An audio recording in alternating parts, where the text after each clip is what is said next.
Membro Parlamento Nacional Rusuba Governo atau facilita estudantes Sira li Rusi cria transporte público Basira, hori Sira baletuir votação e ao município. Deputado Domingos de Carvalho levanta assunto e a plenária Parlamento Nacional relaciona com a eleição parlamentar, neve se acontece e a loron ronolo recém ida fulang maio tinang Domingos de Carvalho hateten estudante Sira nebe halau estudo e dili larang maioria husi município no Sira tem que exercer sirene direito e a loron votação onde vota ba partido nebe Sira rasik hakarak vota ba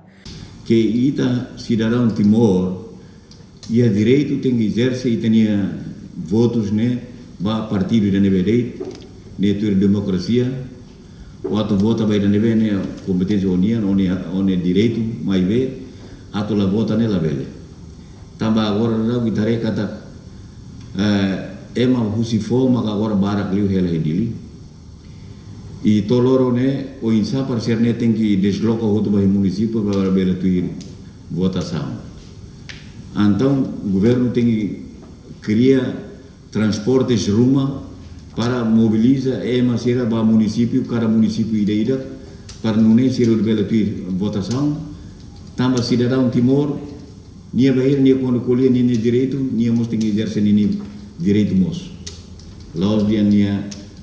pronto direito para nia dever colher tuntut kiri tuntut kanan buka buat nebe mak lalos nia dia nebe mak nian mak los mai be to ida eleição nia husik nia la exercer nia votos ba partido nebe nia akara. Reportagem Melda Fátima, Televisão Timor Post. Janela informação by Emma Roto. Atu reta informação atual dia kliu kita haluha haneham botão subscribe, like, halo comentário no faz tutang ba media social Roto.